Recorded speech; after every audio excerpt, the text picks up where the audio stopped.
সৌমিত্র, আমরা যেমনটা জানতে পারছি যে এই ঘটনায় 3 জনকে পুলিশ আটক করেছে। পুলিশ সূত্রে এদের সম্পর্কে ঠিক কি জানতে পারছো? কেন, কি কারণে প্রকাশ্য রাস্তায় এরকম কাণ্ড ঘটালো তারা? একদমই সোনালি, দেখো হাড়হিম করা ঘটনা, খাস কলকাতায় প্রকাশ্য রাস্তা এবং জনবহুল এলাকা ইস্টার্ন মেট্রোপলিটন বাইপাসের ধারে যে জনপ্রিয় রেস্তোরাঁ, সেই রেস্তোরাঁর সামনে ঠিক এই ঘটনাটি ঘটেছে। এবং এই ঘটনাটি ঘটার ফলে এতটাই হাড়হিম করা ঘটনা যে নিরাপত্তা নিয়ে একাধিক প্রশ্ন উঠে গিয়েছে। সেখানে যারা প্রত্যক্ষদর্শী ছিলেন, স্থানীয় বাসিন্দারা যারা ছিলেন, তারা এই ঘটনায় রীতিমতো আতঙ্কিত। এবং এই ঘটনাটি ঘটার পর সেখানে চাঞ্চল্য ছড়িয়েছে বলা যায়। ঘটনাটি ঘটেছে আজ রাত ঠিক 8:30 নাগাদ, কিন্তু এখনও ঘন্টা দুয়েক পেরিয়ে যাওয়ার পরও যারা প্রত্যক্ষদর্শী রয়েছেন তারা এই ঘটনায় এতটাই আতঙ্কিত যে তারা প্রকাশ্যে ঘটনাটা বলতে গিয়ে তারা বারবার তাদের গলা কেঁপে যাচ্ছে যে খাস কলকাতায় প্রকাশ্য রাস্তায় এরকম জনবহুল জায়গায় যদি এরকম ঘটনা ঘটে তাহলে নিরাপত্তা কোথায়, এরকম প্রশ্ন উঠছে। যখনই ঘটনাটি ঘটে, যে তরুণী গাড়ি থেকে নামে, গাড়ি থেকে নামার সময় প্রত্যক্ষদর্শীরা জানাচ্ছেন যে তরুণীকে পেছন থেকে ধাক্কা মেরে গাড়ি থেকে নামানো হয়। যেই মুহূর্তে তরুণী গাড়ি থেকে নামেন তাকে এক যুবক এবং যুবকের সঙ্গে ছিল তার পরিবারের 2 জন সদস্য, অর্থাৎ মোট 3 জন। যেটা স্থানীয় প্রত্যক্ষদর্শীরা, স্থানীয় বাসিন্দারা যেমনটা জানাচ্ছেন যে যুবকের সঙ্গে যে 2 জন ছিল তারা হচ্ছেন যুবকের মা এবং বাবা। তবে এখনো পর্যন্ত পুলিশের তরফে এই বিষয়ে কোনো রকম সরকারিভাবে কোনো তথ্য পাওয়া যায়নি। পুরোপুরি প্রত্যক্ষদর্শীরা তেমনটা জানিয়েছেন যে যুবকের সঙ্গে ছিল তার মা এবং তার বাবা, 3 জন মিলে তরুণীকে ধাওয়া করেন। ধাওয়া করে তার পেছন দিক থেকে তাকে ধারালো অস্ত্র দিয়ে আঘাত করা হয় এবং আঘাত করার পর মেয়েটি সেই রেস্তোরাঁর সামনে পড়ে যান। পড়ে যাওয়ার সঙ্গে সঙ্গে সেই ধারালো অস্ত্রটিও সেই যুবকের হাত থেকে রাস্তার উপরে পড়ে যায়। তারপর যুবক, যেটা প্রত্যক্ষদর্শীরা জানাচ্ছেন, সেই যুবক ধারালো অস্ত্রটা রাস্তার থেকে ফের হাতে তুলে নেন। হাতে তুলে নিয়ে তরুণী তখন প্রাণ ভয়ে বাঁচার জন্য ওই রাস্তা ধরে আর্তনাদ করতে করতে, চিৎকার করতে করতে ছুটে যাচ্ছিলেন। এবং তরুণীর এই আর্তনাদ শুনে ওই জনপ্রিয় যে রেস্তোরাঁ, সেই রেস্তোরাঁর সামনে, রেস্তোরাঁ ছাড়াও একটি চায়ের দোকান রয়েছে, যে চায়ের দোকানে অনেকেই সন্ধ্যেবেলা আড্ডা দেন।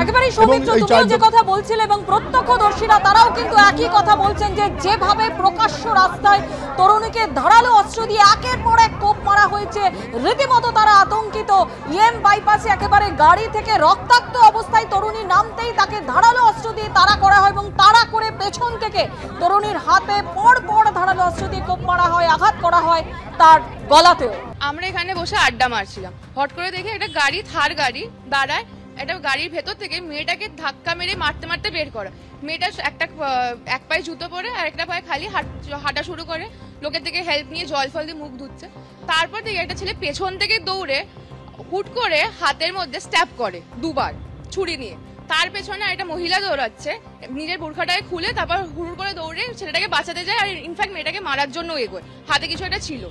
তারপরই একটুখানি এগিয়ে দেখি, যেহেতু মেয়েটাকে ওরকম ভাবে মেরেছে, আমরা পেছন পেছন গেছি, গিয়ে দেখছি মেয়েটার গলায় এরকম ভাবে মেরেছে। এই পেছনের দেয়ালটা এরকম দেয়ালে ধাক্কা মেরে আরো মারার চেষ্টা করছে। যখন মেয়েটা গাড়ি থেকে বেরো তার মাথাটা অলরেডি ফাটা ছিল। দিয়ে মেয়েটা অ্যাপোলো ক্লিনিকের ওখানটা গেছে, দিয়ে ওকে গাড়িতে তুলে কোনো মতে হসপিটালে পাঠানো। কারণ ওই দেখে মনে হচ্ছে যে 90% চান্সেস যে ওর বাঁচবে না, এত রক্ত বেরিয়েছে ওখান থেকে। তারপর এখানে আমরা দেখি যে সবাই, এখানে যতজন ছিলেন সবাই দৌড়ে ছেলেটাকে মারতে যায়। মাটা ওখানে দাঁড়িয়ে, মানে যেটা জানা গেছে যে ওই ছেলেটার মাটা ছিল যে ওর পেছন পেছন দৌড়েছিল মহিলাটা, ওকে মারার জন্য সবাই গিয়ে তখন মহিলাটা ওখানে দাঁড়িয়ে বলছে যে আমার ছেলে কিছু করেনি, আমি কিছু করিনি, আমাদের কোনো দোষী না, মেয়েটাই সব দোষী।